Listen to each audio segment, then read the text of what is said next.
subscribe channel Truth.id dan aktifkan lonceng notifikasi untuk mendapatkan informasi seputar live streaming dan video khotbah terbaru. Posisi tombol subscribe berada di kanan atas channel kami dan jangan lupa nyalakan loncengnya.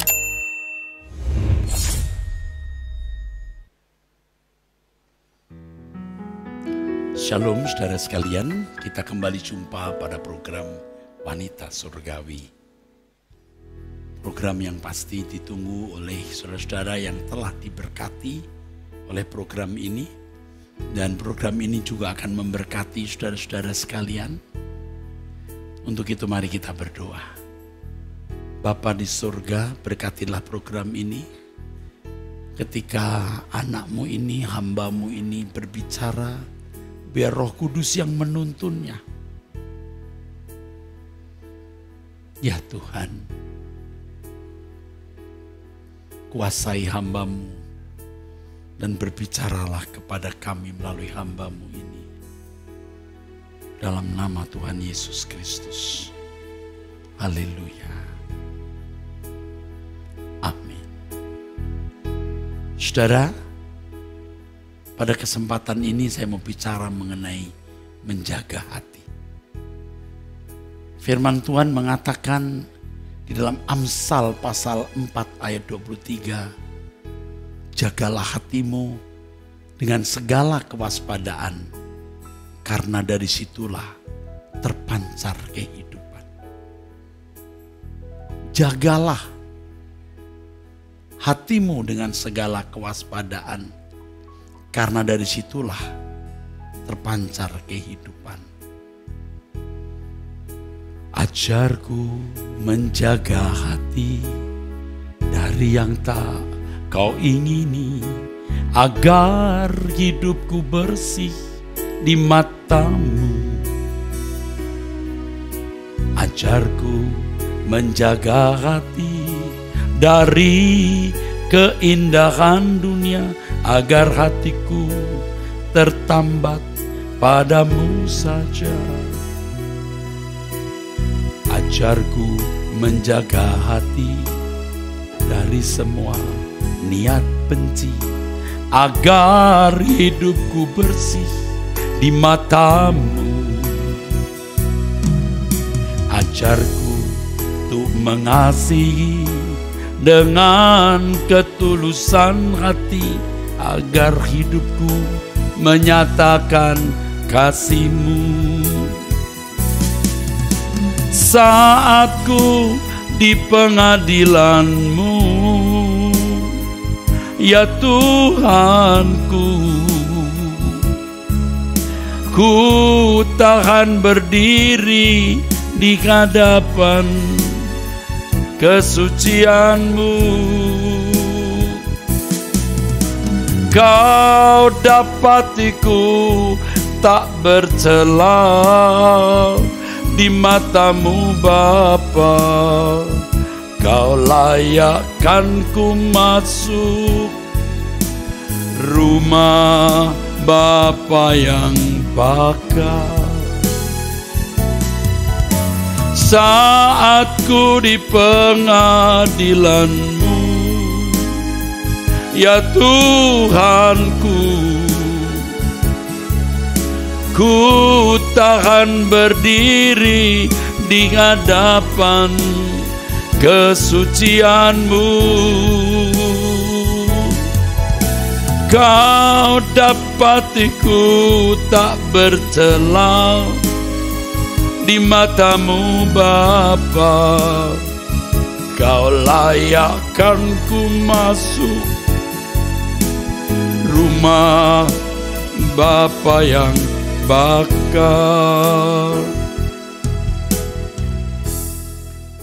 Ayat ini saya kira dari muda kita mendengar, bahkan dari kanak-kanak ketika kita sekolah minggu, ini menjadi salah satu ayat hafalan.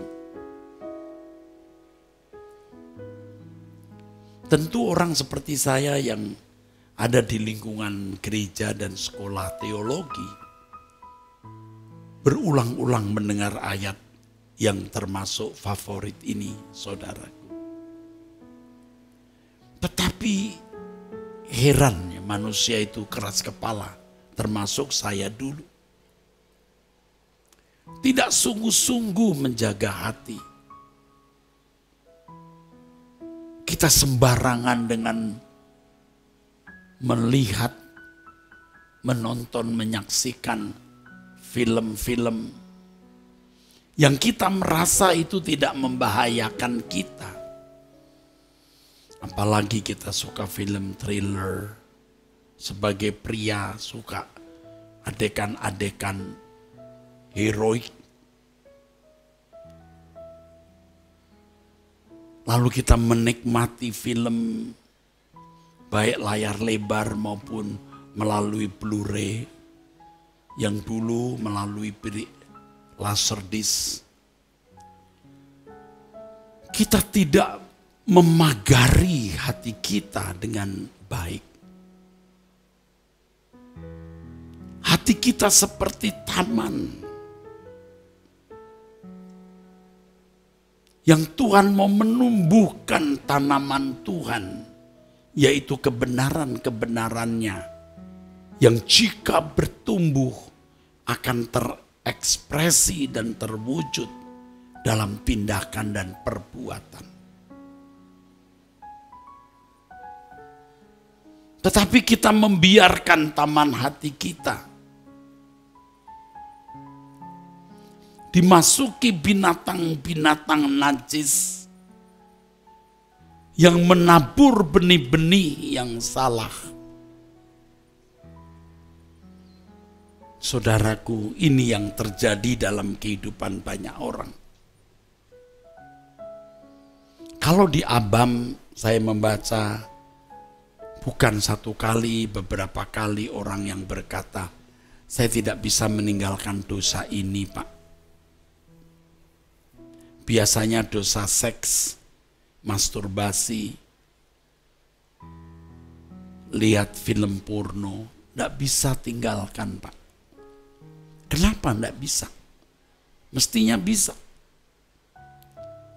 Tetapi itu bisa terjadi karena sejak kecil dia melihat apa yang tidak perlu dilihat. Dia mendengar apa yang merusak hatinya. Memberi selera, menumbuhkan pohon yang namanya pohon perzinahan. Pohon percabulan yang kemudian menuntut untuk dipuaskan. Saya biasanya menasehati, selain doa tekun, doa pribadi, mendengar firman, tinggalkan teman-teman pergaulan yang buruk. Lalu saya berkata, jangan nonton film apapun. Kecuali benar-benar film yang bersih, yang memberikan edukasi yang baik. Tapi film-film umum pun ada sequel, ada tampilan-tampilan, ada momen di mana ada adegan-adegan yang merangsang libido dan itu merusak. Film dibumbui hal-hal yang membangkitkan libido. Jangan dilihat. Kalau masih melihat berarti engkau tidak menjaga hati.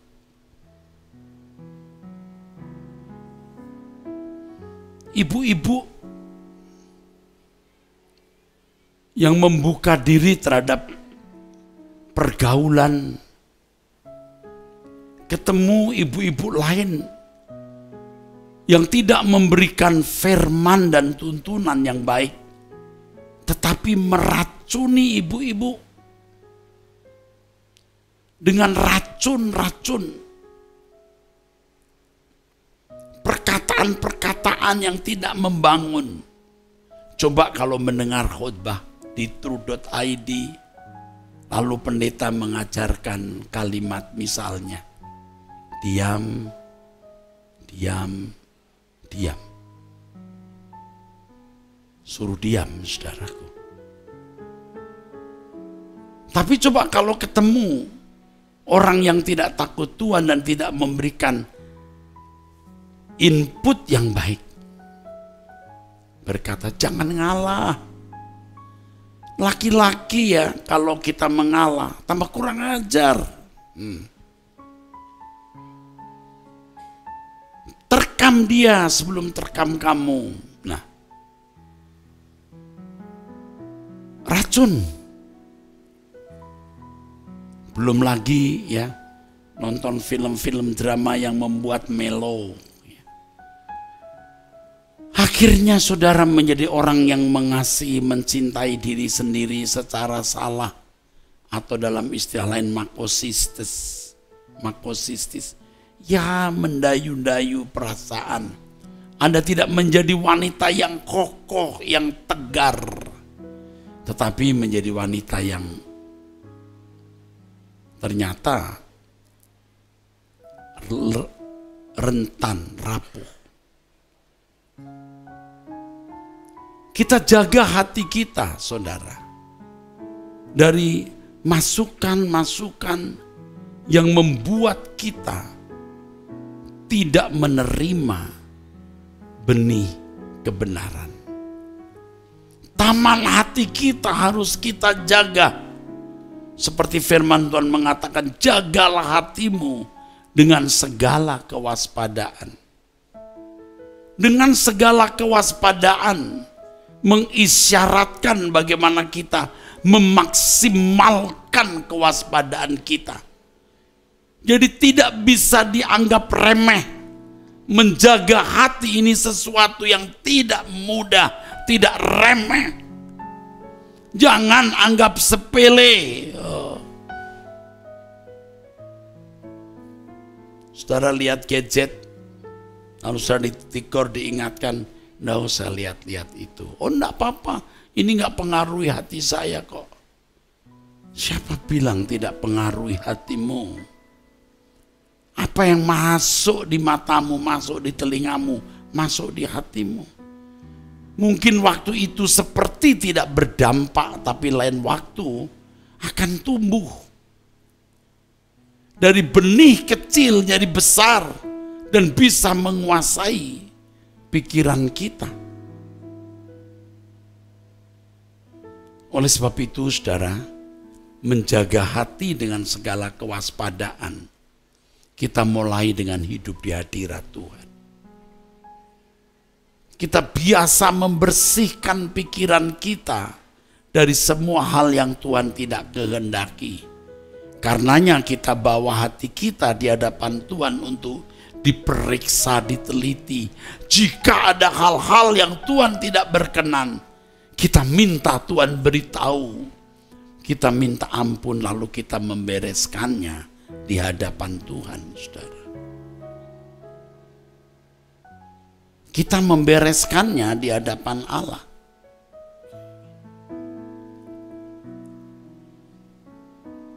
Dan kalau kita membiasakan diri dengan hati yang bersih, saudaraku, maka yang terjadi, saudara, kalau ada sesuatu yang tidak pantas masuk dalam pikiran kita, kita lebih alert, kita lebih waspada. Sama seperti kalau sebuah media, sebuah tempat itu bersih. Kalau ada noda kecil juga kelihatan, saudara. Jika ada noda yang kecil juga kelihatan. Tetapi kalau media itu kotor, jika ada barang sesuatu masuk tidak kelihatan. Kita harus sering ada di hadirat Allah, memeriksa diri. Periksa aku Tuhan, selidiki aku Tuhan. Sampai hari ini pun saya selalu melakukan itu. Bukan kadang-kadang, selalu. Bahkan mungkin kita belum melakukan perbuatan salah. Belum ada tindakan nyata perbuatan salah atau perbuatan dosa. Tetapi potensi itu ada di dalam diri kita. Itu pun sudah harus kita kenali. Potensi itu ada. Belum menjadi satu tindakan atau perbuatan. Tapi potensi itu ada. Nah, kesucian hidup itu, saudara, bukan hanya tidak berbuat salah. tapi potensi untuk berbuat dosa itu pun harus dihilangkan.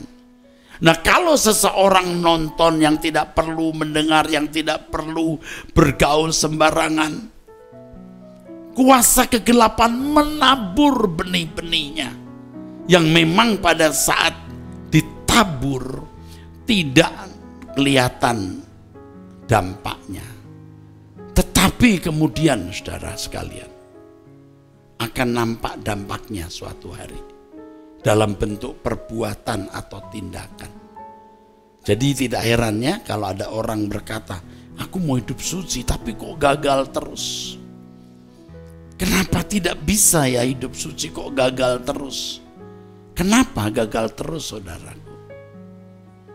Karena di dalam dirinya banyak benih-benih yang salah. Benih-benih yang ditabur oleh kuasa kegelapan.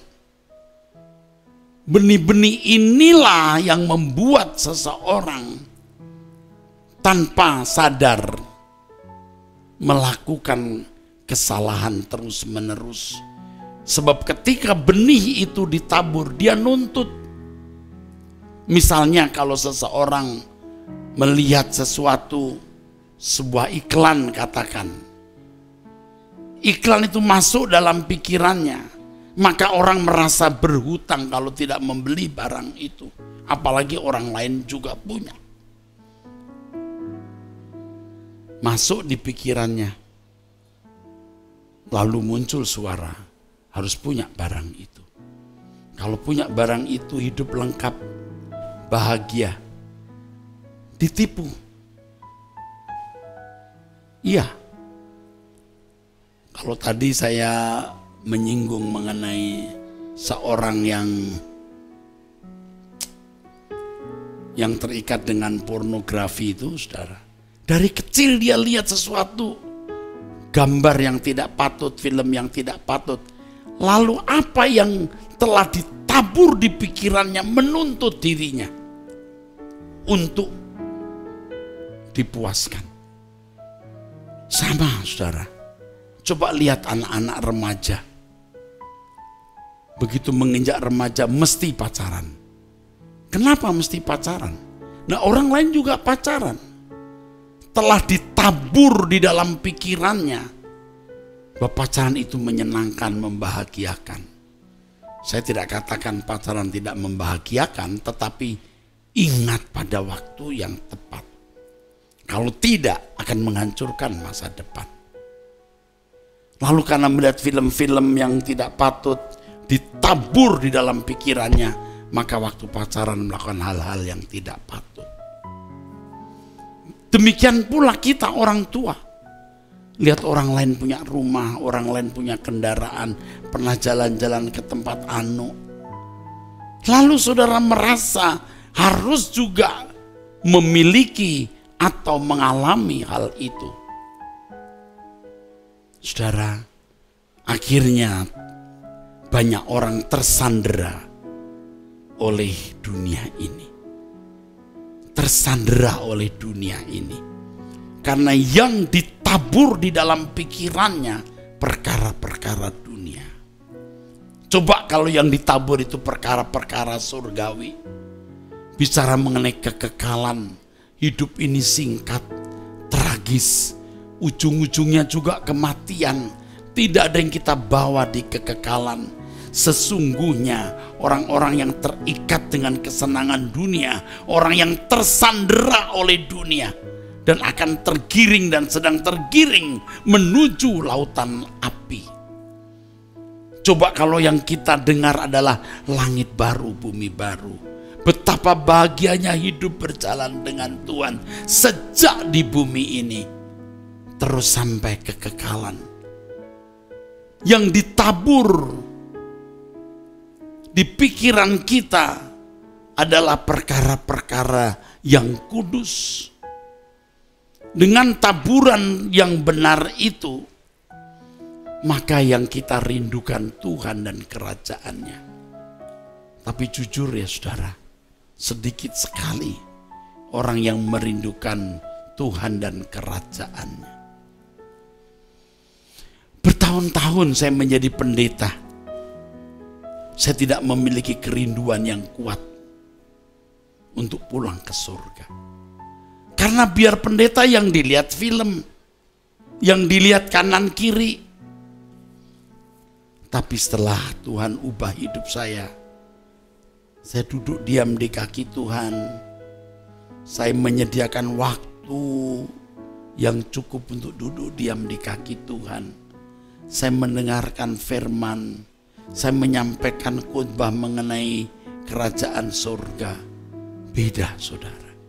Kerinduan itu tidak bisa dipaksa. Saya tidak lagi nonton film-film atau hal-hal yang tidak perlu. Itu mendistrak pikiran dan merusak pikiran. Apalagi sebagai pendeta yang harus menyampaikan firman. Yang saya dengar haruslah suara Tuhan. Supaya yang saya sampaikan lewat mimbar adalah suara Tuhan. Itu hati kita, saudara, merindukan Tuhan dan kerajaannya. Sering kita berkata, aku memilihmu Tuhan. Aku memilih pulang. Walaupun hati kita ini masih ada kesenangan dunia. Artinya mau mengarah kepada kesenangan dunia. Kita paksa untuk mengarah ke Tuhan. Dan berdoa, Tuhan buat aku merindukan Engkau. Buat hatiku tawar terhadap keindahan dunia ini. Atau dengan kalimat lain, buat aku patah hati dengan dunia. Saudara, ibu-ibu yang kekasih, akan menjadi wanita yang tangguh. Engkau bisa kehilangan siapapun, tapi engkau tidak mau kehilangan Tuhan. Karena Tuhan satu-satunya kenikmatan hidupmu. Tapi kalau benih taburan dunia memenuhi taman hatimu, engkau tidak memiliki kerinduan akan Tuhan. Dan tidak bisa mengecap Tuhan sebagai kebahagiaan dan kesukaan. Tinggalkan semua kesenangan dunia. Tinggalkan hobi-hobi. Kecuali hobi itu ada nafkah atau mata pencaharian kita, ya enggak apa-apa. Cari nafkah di situ. Tapi kalau tidak membuat kita bertumbuh dalam Tuhan, enggak usah. Saya mempraktekkan ini dalam hidup saya, saudara. Saya punya hobi-hobi juga, saudara. Tapi sekarang saya buang semua hobi. Semua hobi. Saya isi waktu saya dengan membaca Alkitab, persiapan khotbah, berdoa. Semua yang menyenangkan Tuhan. Kalau ada hobi, maka hobi itu harus sesuatu yang Tuhan ikut menikmatinya. Bukan sesuatu yang hanya kita yang menikmati untuk kesukaan kita, kepuasan diri sendiri. Tapi Tuhan pun hadir dan menikmati hobi itu. Musik misalnya. Kita menikmati musik juga bersama dengan Tuhan. Tentu musik-musik yang kudus. Musik-musik yang bukan dari dunia. Kalau lagu-lagu yang tidak melanggar firman. Sampai akhirnya kalau kita nyanyi lagu-lagu yang lagu dunia yang tidak mendidik, ya tidak semua lagu dunia itu buruk ya saudara. Tapi lagu-lagu dunia yang tidak memuat nasihat atau didikan yang baik, jiwa kita memberontak, jiwa kita menolak. Ingat, ketika kita menyanyikan satu lagu, maka jiwa nafas lagu itu bisa masuk di pikiran kita. Yang dulu kita merasa ya oke-oke sajalah, nggak mengganggu kita, tidak merusak kita. Siapa bilang? Bisa mengganggu dan merusak kita. Menjaga hati harus dengan kesadaran penuh. Itulah sebabnya Yesus mengajarkan doa Bapa kami. Datanglah kerajaanmu, jadilah kehendakmu di bumi seperti di surga. Bagaimana menghadirkan suasana surga. Dan janganlah membawa kami ke dalam pencobaan, tapi lepaskan kami daripada yang jahat.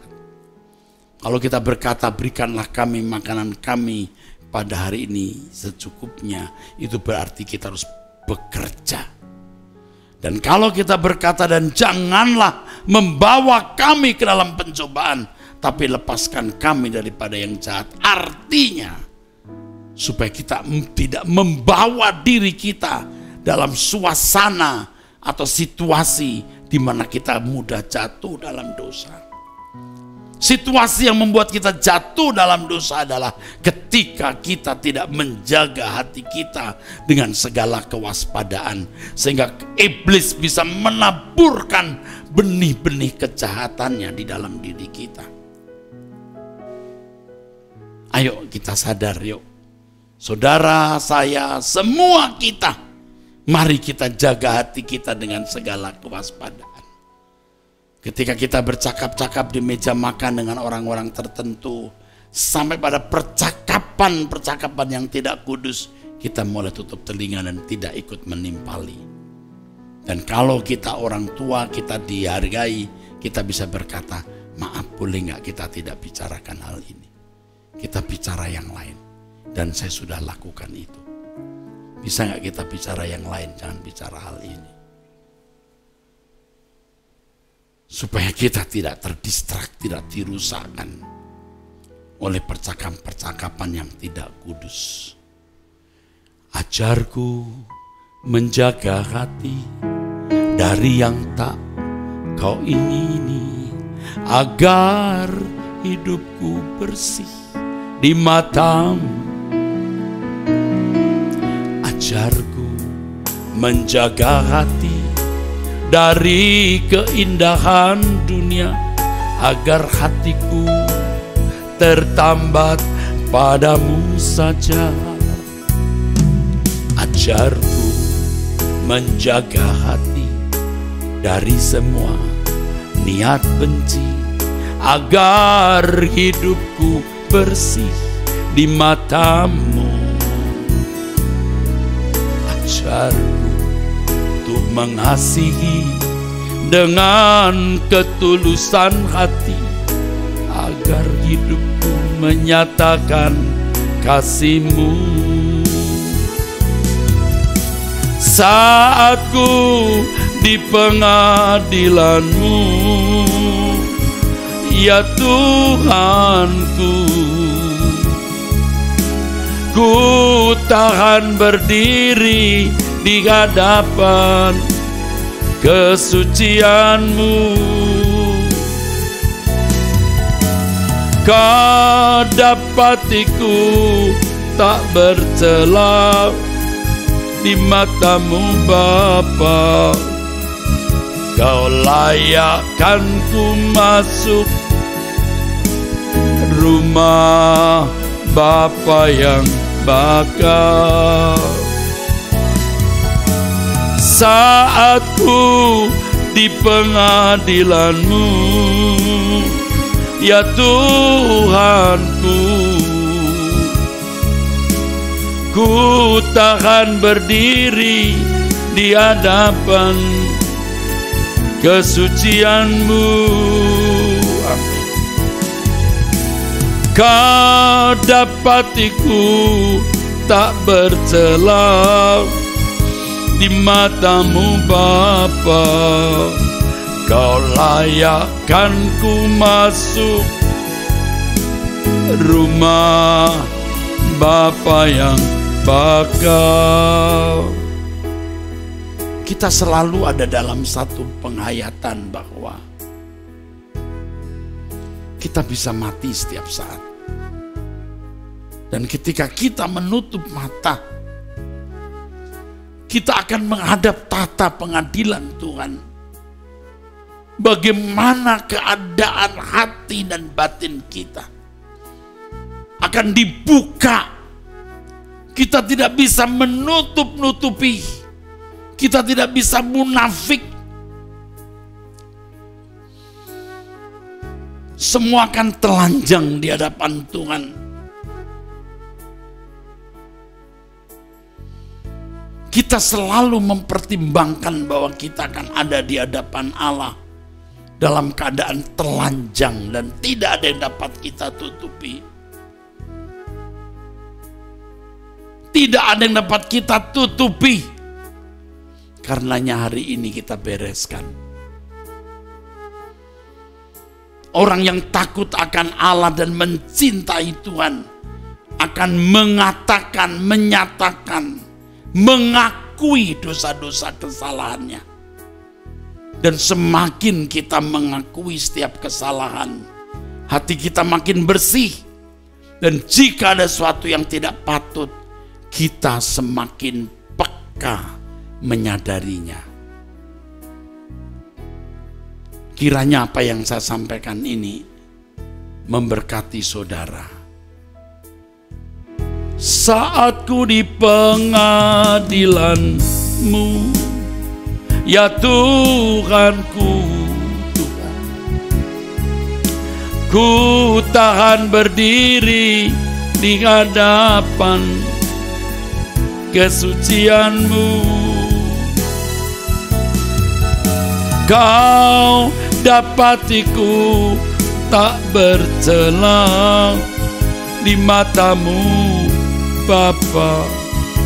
Kau layakkan ku masuk rumah Bapa yang bakal. Kau layakkan, kau layakkan ku masuk